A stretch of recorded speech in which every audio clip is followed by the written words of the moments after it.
जरा सोचिए कि सूरत में कितना फैक्ट्री होगा। अगर मोदी जी सूरत में इतना फैक्ट्री लगवा सकते हैं।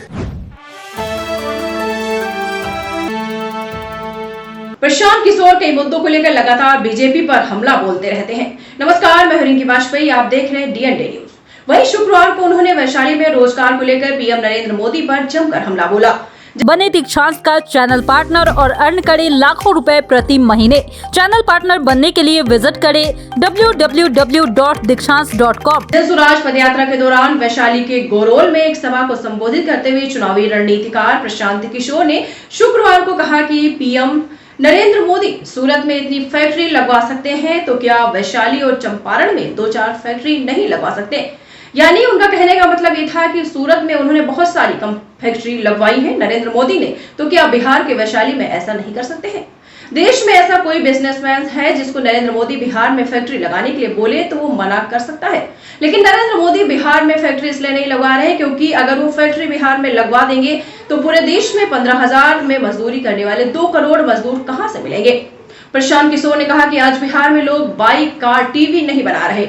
हम लोग अपने बच्चों को जवान करने के बाद मजबूर बना रहे हैं। आप लोगों ने जिन बच्चों के लिए पेट काट काट कर उनको बड़ा किया है, वो लड़के भेड़ बकरी की तरह ट्रेन और बसों में मजदूरी के लिए जाते हैं।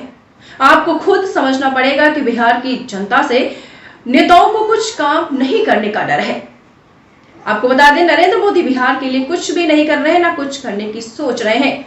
वो सिर्फ अन्य राज्यों के लिए बहुत कुछ करते हैं, लेकिन बिहार के लिए उन्होंने आज तक कुछ नहीं किया।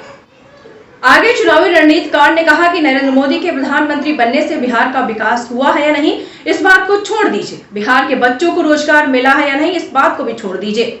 मोदी देश को नया बना रहे हैं और इसके लिए चीजें महंगी हो रही हैं, तो उस बात को सही मान लीजिए। लेकिन पिछले 9 सालों में मोदी ने बिहार के विकास के लिए बैठक तक नहीं की। यदि कोई मुझे उनकी बैठक का प्रमाण दिखा दे तो मैं नरेंद्र मोदी का झंडा उठाकर चलूंगा। एक बैठक तक बिहार के लोगों को नसीब नहीं हुई। बिहार के बारे में नरेंद्र मोदी कुछ भी नहीं सोच रहे हैं, ना वहां के लोगों के लिए कुछ भी सोच रहे हैं। वहां के लोग बाहर जाके मजदूरी करते हैं। गुजरात में सी प्लेन और बुलेट ट्रेन चल रही है। प्रशांत किशोर ने कहा कि 40 में से 39 एमपी बिहार में एनडीए के हैं और गुजरात में 26 एमपी हैं। लेकिन गुजरात में सी प्लेन और बुलेट ट्रेन चल रही है और बिहार की जनता बैलगाड़ी पर चल रही है। सोचिए कि सूरत में कितना फैक्ट्री होगा। अगर मोदी जी सूरत में इतना फैक्ट्री लगवा सकते हैं तो 2-4 गो वैशाली या चंपारण में लगवा देते। देश में कौन सा ऐसा उद्योगपति है जिसको आज प्रधानमंत्री बुला के कह दें कि नहीं तुमको वैशाली में फैक्ट्री लगाना है, तो किसको दम है कि कह दे कि नहीं लगाएंगे। तो काहे नहीं मोदी जी फैक्ट्री यहां लगवा रहे हैं।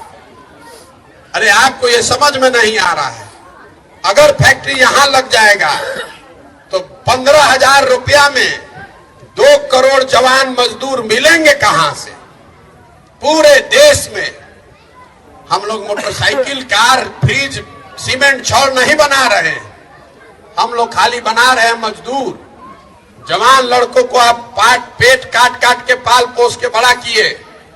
20 साल 25 साल का लड़का हुआ, ट्रेन में, बस में भेड़ बकरी की तरह बैठ के बिहार का लड़का जा रहा है सब। दीक्षांत एडुटेक लाया है दीक्षांत डिजिटल क्लास। दीक्षांत डिजिटल क्लास का उपयोग कर छात्र बना सकते हैं पढ़ाई को बेहद आसान और मजेदार। दीक्षांत डिजिटल क्लास को स्कूल में बैठकर देखना है तो पेन ड्राइव और स्मार्ट टीवी बनेगा सही माध्यम। चलिए अब ये भी जानते हैं कि दीक्षांत डिजिटल क्लास का फी स्ट्रक्चर क्या होगा। नर्सरी से लेकर यूकेजी के लिए 7,000, नर्सरी से लेकर दूसरी कक्षा के लिए 12,000, नर्सरी से लेकर 5वीं तक के लिए 18,000, नर्सरी से लेकर 8वीं तक के लिए 24,000, नर्सरी से लेकर 10वीं तक के लिए 30,000।